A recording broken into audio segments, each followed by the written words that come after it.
శాసన మండలి సభ్యుడైన మహేష్ కుమార్ గౌడ్ గారి ఫిర్యాదు మేరకు మీ మీద కేసు నమోదు చేస్తున్నాము, 41 సిఆర్పిసి నోటీస్ ఇస్తున్నాం మీకు అని. సరే అదేంటిది, అది ఏం పోస్టు అని అడగడం జరిగింది. అయితే ఇందులో 2 విషయాలు ఉన్నాయి. ఆ పోస్టు మీద నేను కన్ఫెస్ చేసినాను, అవును ఆ పోస్ట్ నేనే పెట్టడం జరిగింది, దాన్ని డిలీట్ కూడా చేయము, ఎందుకంటే ఇది మా ఆర్గ్యుమెంట్ కాబట్టి.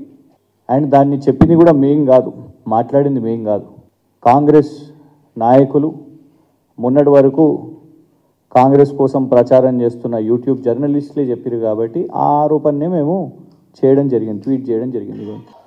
ఎందుకంటే మాట్లాడింది నీ కాంగ్రెస్ పార్టీ లీడరు, మీరు ప్రమోట్ చేసిన యూట్యూబ్ జర్నలిస్టు, మరియు మీరు దానికోసం ఇవాళ ఇవ్వండి ఈ కేసు నమోదు చేస్తున్నట్టు నిన్న ఇచ్చిన 41 సిఆర్పిసి నోటీస్ సంతకం చేసినాను.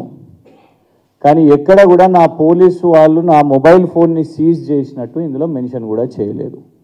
నిన్న అక్కడికి వెళ్ళిన తర్వాత కోఆపరేట్ చేసిన తర్వాత మొబైల్ ఫోన్ను జప్తు చేయడం జరిగింది. దానికి సంబంధించిన పాస్వర్డ్లు కూడా వాళ్ళు బలవంతంగా అడిగి తీసుకోవడం జరిగింది.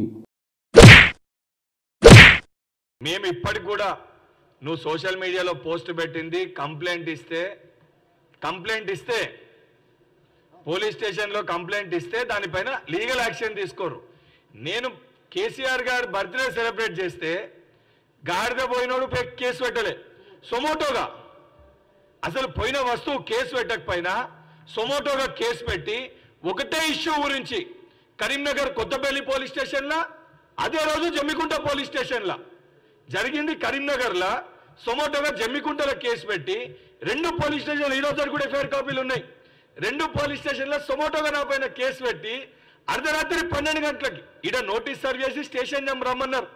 అర్ధరాత్రి 12 గంటలకి నేను ఇంటికి పోతుంటే, హుజరాబాద్లో నా ఇంటికి పోతుంటే దారి మధ్యలో నన్ను ఆపి ముందొక పెట్రోల్ ఇంకొక పెట్రోల్ నా ఫోన్ గుంజేసుకొని నన్ను పెట్రోల్ ఎత్తుకపోయి రాత్రి పూట పోలీస్ స్టేషన్ లోపల కూడా కాదు.